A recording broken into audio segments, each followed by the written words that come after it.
청자 여러분, 안녕하십니까? 오늘은 요한계시록 4장 5절 말씀을 토대로 하나님의 일곱 영에 대해서 은혜를 나누고자 합니다. 먼저 본문 말씀을 제가 읽어드립니다. 보좌로부터 번개와 음성과 뇌성이 나고 보좌 앞에 일곱 등불 켠 것이 있으니 이는 하나님의 일곱 영이라. 제가 가진 다른 성경을 하나 또 읽어보겠습니다. 그 보좌에서는 번개들과 천둥들과 음성들이 나오고 보좌 앞에는 일곱 등불이 불타고 있었으니 그것들은 하나님의 일곱 영이라. 아멘. 요한계시록 4장을 열어보면 천상교회의 놀라운 광경을 보여주고 있습니다. 천상교회를 보면 하나님의 보좌를 중심해서 네 영물이 있고 그 다음에 24장로가 앉을 보좌들이 마련되어 있고 그 보좌들에는 24장로가 앉아 있고요. 그리고 24장로들의 머리에는 금으로 만든 면류관을 쓰고 있습니다. 그리고 그 보좌들 앞에는 일곱 등불이 불타고 있습니다. 바로 불타고 있는 일곱 등불은 하나님의 일곱 영이라고 했습니다. 눈은 몸의 등불이라 그러죠. 제가 가진 성경을 또 한번 읽어보면 마태복음 6장 22절에 보면은 몸에 빛은 눈이라 했어요. 그러므로 내 눈이 순전하면 내 온몸이 빛으로 가득 찰 것이요.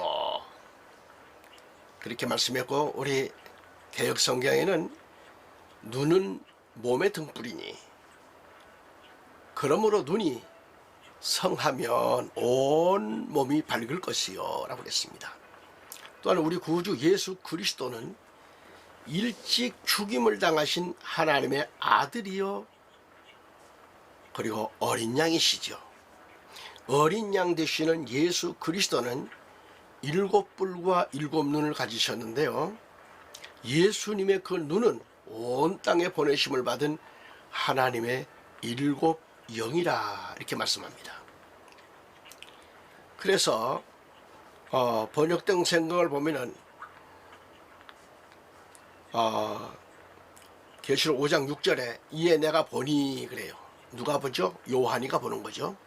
보라, 보좌와 네 생물의 한가운데와 장로들의 한가운데 도살당하였던 것 같은 한 어린 양이 서 있는데 일곱 뿔과 일곱 눈을 가졌더라 그래요. 그러니까 그 일곱 눈은 온 땅에 보내심을 받은 하나님의 일곱 영이라 그렇게 되어 있습니다. 우리가 보고 있는 개역 성경에는 내가 또 보니 보좌와 네 생물과 장로들 사이에 어린 양이 섰는데 일찍 죽임을 당한 것 같더라. 일곱 뿔과 일곱 눈이 있으니 이 눈은 온 땅에 보내심을 입은 하나님의 일곱 영이더라 라고 했습니다. 스가랴서 말씀을 가서 보시면은 스가랴서 3장 9절에 내가 여호수아 앞에 놓은 돌을 보리라. 돌을 보라. 한 돌 위에 일곱 눈이 있으리라. 보라, 내가 거기에 새길 것을 새기리라. 한 돌 위에 일곱 눈이 있는데 거기에다가 새길 것을 새기신다. 만군의 주가 말하노라. 또 내가 그 땅의 죄악을 하루에 제거하리라 그랬고요. 우리가 보고 있는 개역 성경에는 스가랴 3장 9절 얘기입니다. 만군의 여호와가 말하노라. 내가 너 여호수아 앞에 세운 돌을 보라. 한 돌에 7 눈이 있느니라. 내가 새길 것을 새기며 이 땅의 죄악을 하루에 제하리라고 기록되어 있습니다.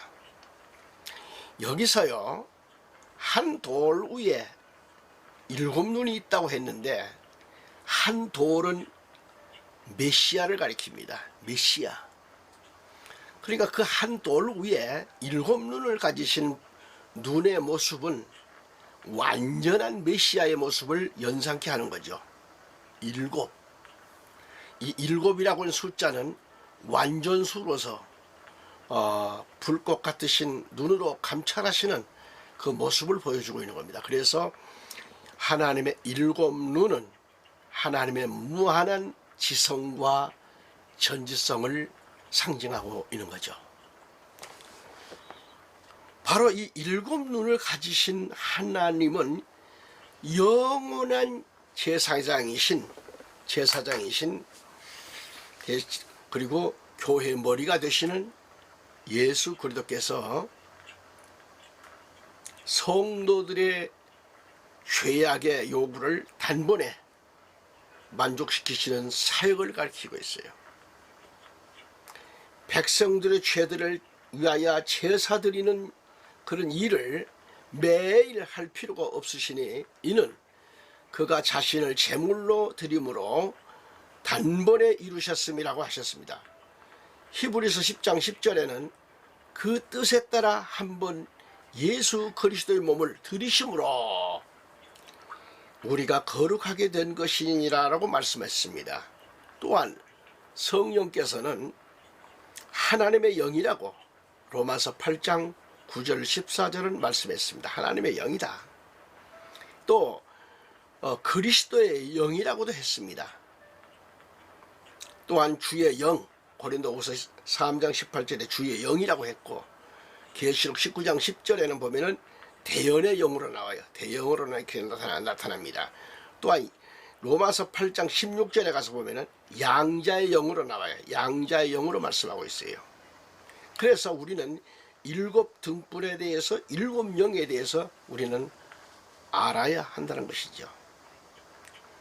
오늘 양해를 구합니다. 좀 너무 더워가지고 넥타이를 못 메고 지금 너무 더워서 녹화를 하기 때문에 기도 부탁드리겠습니다. 첫째로 우리 하나님의 영은 지혜와 총명의 영이시라고 그랬어요. 우리 개역성경에 보면은 이사야 11장 2절에 여호와의 영 그랬어요. 여호와의 영, 하나님의 영이죠. 곧 지혜와 총명의 영이라. 모략과 재능의 영이요, 지식과 여호와를 경외하는 영이 그 위에 강림하시리니. 그래서 그 위에 강림하시리니. 제가 가지고 새 번역을 보면은 같은 구절입니다. 저는 성경을 여러 권을 넣고 같이 이렇게 대조하면서 보기 때문에 읽어드리고 있습니다. 주의 영이 그의 위에 머물리니 지혜와 명철의 영이요, 계획과 능력의 영이며 지식과 주를 두려워하는 영이라고 했고, 바른 성경에는 같은 구절입니다. 여호와의 영 그랬어요. 곧 지혜와 분별의 영이시고 권면과 능력의 영이시고 지식과 여호와를 경외하는 영이 그 위에 머무를 것이니라고 번역이 되어 있습니다. 또 사도행전 6장 3절에 새 번역에는 그러므로 형제들아 너희 가운데서 성령과 지혜로 충만하여 칭찬 듣는 7 사람을 찾아서 택하여 이 일을 맡기고라 그랬습니다. 그리고 또 사도행전 6장 10절에도 그러나 그들은 지혜와 영으로 말하는 글을 당해내지 못하더라 그랬어요. 잘 들으세요. 지혜와 영으로 말하는 자를 당해낼 수가 없습니다. 스테반이 믿음과 성 능력이 충만했을 때 어떻게 돼요? 스테반이 지혜와 영으로 말하는 것을 사람들이 당해내지를 못했더라 그랬어요. 그래서 주의 종은 성령으로 충만하여 믿음과 능력 충만으로 말씀하게 되면 사람들은 그 능력에서 잡혀가지고 꼼짝 못하게 되는 겁니다. 그래서 목사님들이 기도를 이렇게 많이 하는 거예요. 뭐 기도 못하는 목회자들이 많지만 말이죠.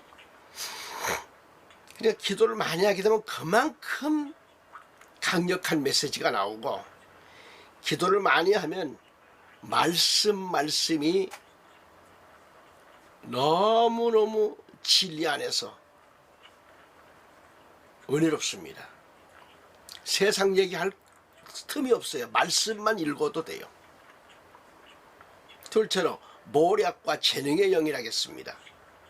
그래서 위에서 말씀드렸듯이 우리 개역성경 이사야 4장 11장 2절에 여호와의 영, 곧 지혜와 총명의 영이요, 모략과 재능의 영이요, 지식과 여호와를 경외하는 영이 그 위에 강림하신다. 강림하신다.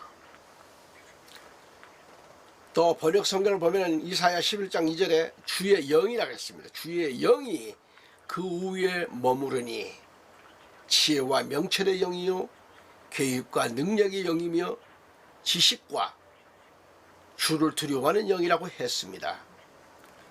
그러니까 우리 하나님은, 하나님의 영은 모략과 재능의 영이십니다. 출애굽기 31장 3, 4절의 말씀 보면 내가 그를 하나님의 영으로 충만케 하여, 그래, 하나님의 영으로 충만케 하여 지혜와 명철과 지식과 여러 가지 기술로서 정교한 일을 고안하여 금과 은과 노수로 만들게 하며 라고 했습니다. 옛날 성경에는 하나님의 영을 하나님의 신이라고 그랬어요. 좀 아직도 옛날에 그 성경학을 가지고 그 말씀 가지고 기도하셨던 분들은 아직도 그 신이라고 부릅니다. 신. 가능하면 좀 바꿨으면 좋겠다는 말씀을 드리고 싶습니다. 하나님은 신이 아니죠. 하나님은 신이 아니에요. 그 신이 아니다는 게 무슨 얘기죠? 신이라 하면 귀신 신자를 씁니다. 귀신 신자를 왜, 우리나라 사람들은 왜 번역할 때 귀신 신자를 넣는지 모르겠어요. 그러니까 옛날 사람들은 다 그렇게, 그래서 신령하다, 신께서 하고 그렇게 얘기를 합니다. 자신들이 이렇게 칠판에나 이렇게 교회에서 가르치는 거 보면은 분명히 귀신 신자를 써요. 귀신과 나야. 그러면 내가 귀신의 아들인가? 좀 참 우리 목사님들께서 염려스러운 마음에서 이 말씀을 드리고 합니다. 하지만 특히 새롭게 번역한 성경들 중에서는 킹제임스 성경이라든지 우리 성경공에서 나오는 바른 성경을 보면은요, 참 잘 돼 있어요. 하나님의 영으로 전부가 다시 편집됐습니다. 그래서 하나님의 신, 이것은 귀신 신자를, 귀신이란 뜻인데 하나님은 귀신이 아니잖아요. 하나님의 영이십니다. 거룩한 영이세요. 아주 거룩한 분을 그냥 그대로 불렀으면 좋겠어요. 하나님의 영은 모략과 재능의 영이신데, 하나님의 영은 구약시대에도 하나님의 일꾼들에게 모략과 재능의 영으로 은사를 주셨어요. 그 예로 부사렐 외에도 운니엘, 사사기 3장 10절과 사사기 14장 6절에 또 열왕기야 2장 12절 15절, 에스겔서 11장 12절 등등을 쭉 보면은 거기에 운니엘, 삼손, 엘리사, 에스겔 뭐 등을 특별한 그런 그 모략과 재능의 영으로 들어 쓰셨음을 봅니다. 예나 지금이나 교회 안에서도 참 재능이 있는 사람들이 있잖아요. 다 똑같지 않잖아요. 김 씨가 다르고 이 씨가 다르고 같은 이 씨인데도 재능이 각각 달라요. 또 보면. 그래서 참 일을 참 잘 하시는 재능가가 있어요. 뭘 한다 할지라도 참 예술적으로 그렇게 하시는 분들이 있는데 참 귀한 분들이죠. 그런 사람들은. 그래서 예술적인 감각이 교회 안에서 뛰어나다 이 말. 뛰어난 사람들이 있어요. 노회나 총회도 마찬가지고 그런 사람들이 주의 일을 총회 일도 하고 하는데요. 뛰어난 자들이죠. 하나님께서 당시 성막의 건축과 또는 그 기구의 제작에 있어서 고안하고 계획하고 그렇게 해서 하나님의 영으로 인도하시는 거예요.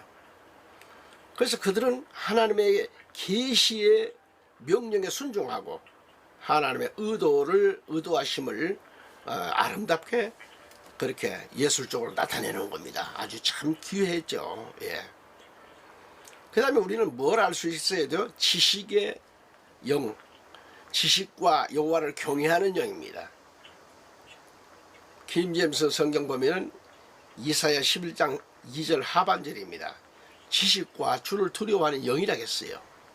바른 성경 보니까 지식과 여호와를 경외하는 영이 그 위에 머무를 것이니라고 했고요. 또 킹제임스 보면 고린도전서 12장 8절에 어떤 사람에게는 성령을 통하여 지혜의 말씀을 주시고 또 어떤 사람에게는 같은 성령을 따라 지식의 말씀을 주셨다는 것이고요. 사도행전 9장 31절에 온 유대와 갈릴리와 사마리아에 있는 교회들은 실로 화평을 누리고 든든히 세워져 갔다.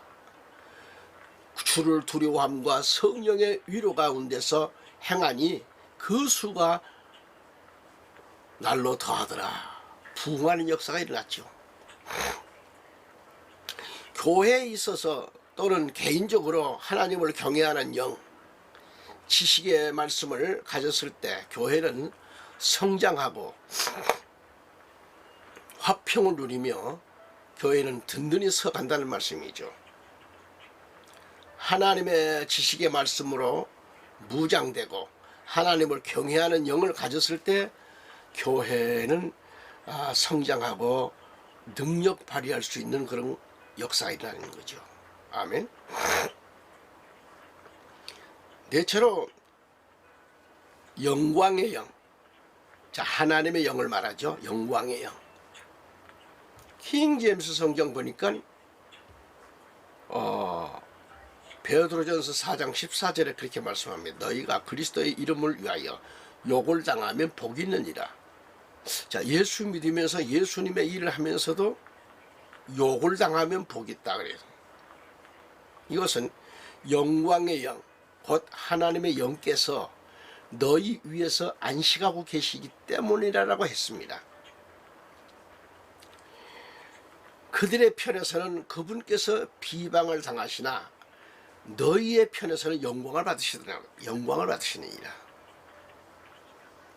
이 말씀을 직역한다면 우리 그리스도를 믿는 성도들은 예수 그리스도의 이름으로 인해서 고난을 당하는가 하면 아주 그 치욕적이고 모욕적인 언사에도 굴하지 아니하고 곧 굳건하게 믿음을 지키는 그런 성숙된 그런 모습으로 당당하게 생활합니다.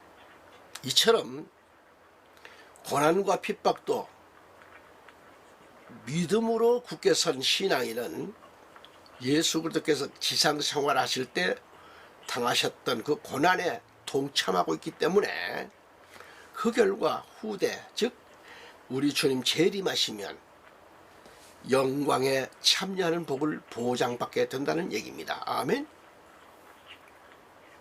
그래서 본문을 보시면 베드로전서 4장 14절 말씀이에요. 너희가 그리스도의 이름을 위하여 욕을 당하면 뭐가 있다? 복이 있느니라 했어요. 복이 있느니라. 이는 영광의 영, 곧 하나님의 영께서 너희 위에서 안식하고 계시기 때문이라고 했고요. 그들의 편에서는 그분께서 비방을 당하시나 너희의 편에서는 영광을 받으신다 그런 얘기다. 아멘. 거듭 말씀드려서 하나님의 영, 곧 영광의 영은 예수 그리스도의 이름으로 인해 핍박받는 크리스천들에게 예수 그리스도를 통하여 임하게 된다는 것, 임하게 된다는 말씀. 큰 예로 스테바니 선교할 때 하나님의 영이 임하셨습니다.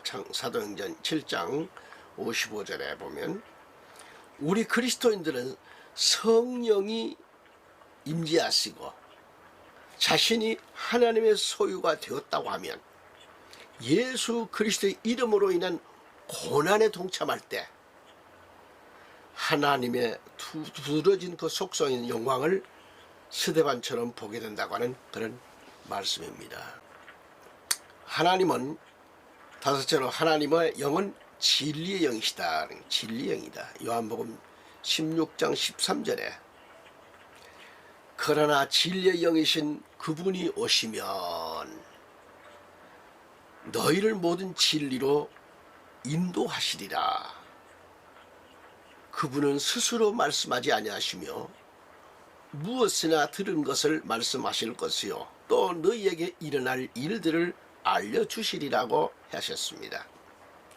요한복음 14장 17절에는 진리의 영인 그를 세상은 영접할 수 없으니 이는 세상이 그를 보지도 못하며 또한 알지 못하기 때문이라. 그러나 너희는 그를 아나니 이는 그가 너희와 함께 거하시며 또 너희 안에 계실 것임이니라 라고 말씀했습니다. 아멘. 진리의 영이신 진리의 성령님은 성도들을 인도하시는 영이세요. 그런데 요한복음 14장 17절에 가보면 이 진리의 영을 세상은 영접할 수 없으니 이는 세상이 그를 보지도 못하며 또한 알지 못하기 때문이라고 했어요. 하지만은 이어지는 말씀을 보면 그러나가 중요하죠. 그러나 너희는 즉 성도들은 그를 예수 그리스도를 아나니 진리의 영을 아나니 이는 그가 너희와 함께 거하시며 또 너희 안에 계실 것임이라 라고 말씀하셨습니다. 아멘. 여섯째로 하나님의 영은 거룩의 영입니다. 거룩의 영.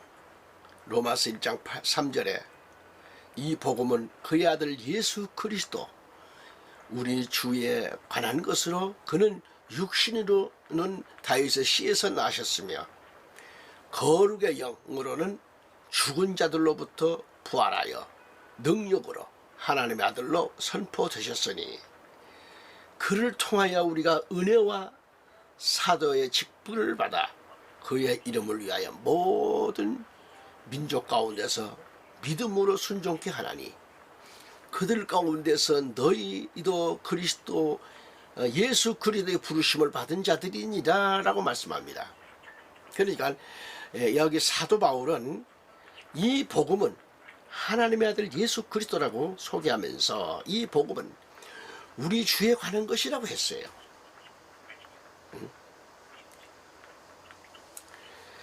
여기서 사도 바울은 우리 주에 관한 것이라고 했는데 우리는 예수 그리스도의 종이라고 했습니다.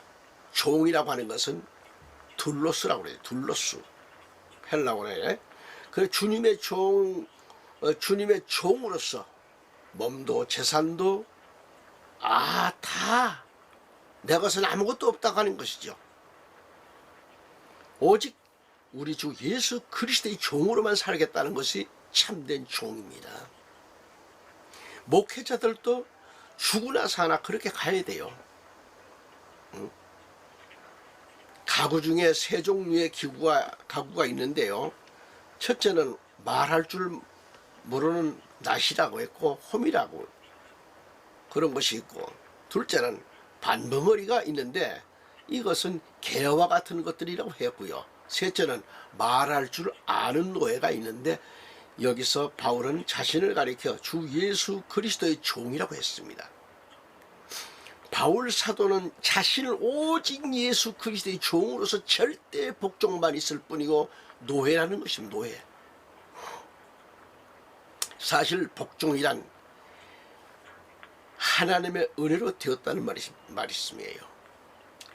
이처럼 바울은 예수 그리스도께서 그렇게 무서운 죽음의 세력에서 피 흘려 죽으시기까지 바울을 구원하신 것을 알았고 구속해 주신 것을 은혜로 여겼고 그리스도 예수의 종이 되었다고 고백합니다. 주인이신 예수 그리스도로부터 사도가 된 바울은 고난이 와도 40에 하나 감한 그 엄청난 고통에 매를 맞으면서도 두 손 두 발이 쇠사슬에 채워진 채 투옥 생활을 하면서도 자신의 처지를 돌아보거나 아파하지 않았고 슬퍼하지 않았습니다. 그렇게 된 것까지도 자기가 그렇게 지금 된 것까지도 이 모양이 된 것까지도 하나님의 은혜였고 주인이 어떻게 바울을 쓰시든 간에 오직 하나님의 종으로서 만족했던 것이죠. 우리 목회자들이 그렇게 살아야 돼요. 바울의 생은 험한 고난뿐이었지만 상처받고 고난뿐인 자신의 흔적을 하나님의 은혜라고 했습니다. 특히 사도어는 헬라 원문의 클레로스인데 신구약의 모든 하나님의 참된 종들, 선지자들이나 사도들을 클레로스의 경험을 가졌음을 알 수 있습니다. 예컨대 아브라함 창세기 12장 1절 3절, 또 모세 창세기 3장 10절 출애굽기 3장 10절 12절 이외 모든 선지자들 이사야 6장 8절 10절이 다 그랬어요. 그러니까 사도 바울은 다메섹으로 가던 길에 이것을 받았던 거예요. 사도행전 9장 3절 5절의 얘기죠.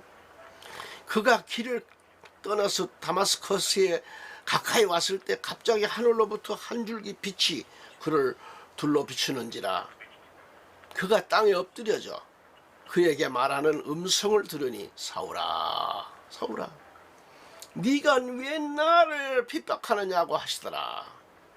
그러자 그가 말하기를 주여 당신은 누구시니까 라고 하니까 주께서 말씀하시기를 나는 네가 핍박해 하는 예수라.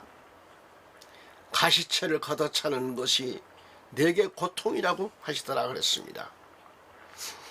핍박자이던 사울이 하나님의 종 바울로 변화가 된 거예요. 여기서.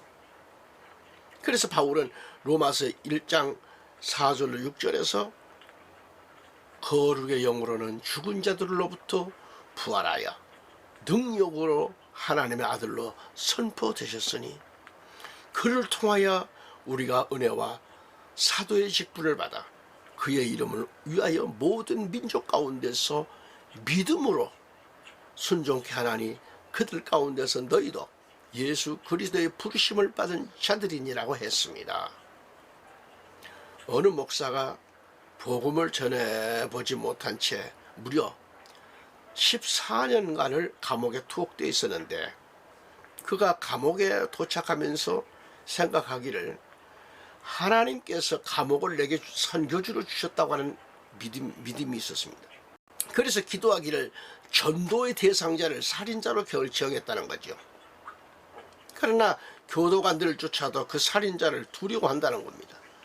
감옥의 규정상 하루 12시간을 노동해야 하는 것이 의무라고 합니다. 그 목사는 금식하며 그를 위해 기도하는 것이 일과가 됐습니다. 그는 12시간을 노동을 하고 교도소에서 주는 음식조차 거절하면서 기도를 했습니다.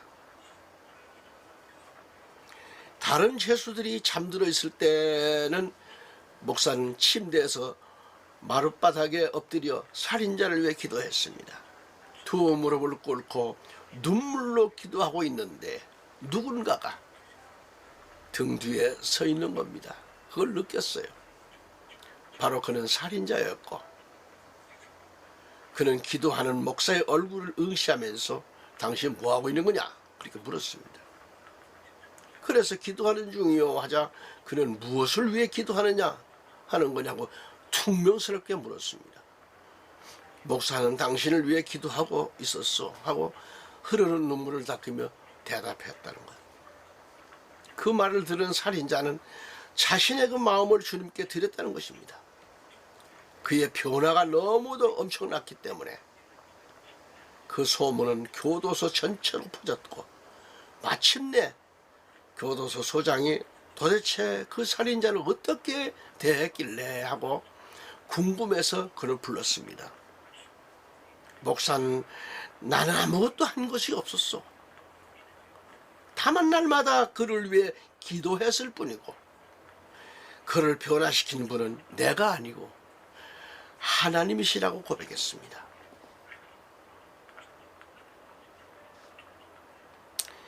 일곱 번째로 우리는 생명의 영을 알아야 합니다. 로마서 8장 2절에 이는 그리스도 예수 안에 있는 생명의 성령의 법이 죄와 사망의 법에서 나를 해방시켰기 때문이라고 했잖아요.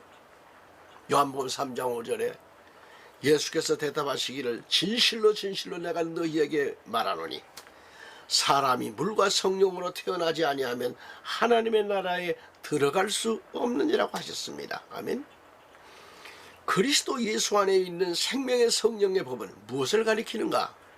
생명은 성령과 불가분리의 관계를 가집니다. 그래서 예수님께서 말씀하셨듯이 사람이 불과 성령으로 태어나지 아니하면 하나님 나라에 들어갈 수 없다고 하셨습니다. 사람들이 육적인 출생이 있듯이 성령 세례를 통해 그리스도와 연합하게 되고 그리스도 안에서 연합된 자들은 하나님 나라에 들어갈 수 있다고 하는 말씀. 아멘. 얼마나 기쁜 일입니까? 애청자 여러분, 오늘도 이제 이 시간까지 말씀을 같이 상고하면서 함께 했던 여러분 진심으로 감사합니다. 다음 시간 또 말씀을 이어갑니다. 힘든 이 세상에서 소망을 가지시고 주님만 바라보며 전부 바울이 되십시다. 전부 바울이 같이 예수 주님의 종으로만 살아갈 수 있는 결단상을 하십시다. 감사합니다.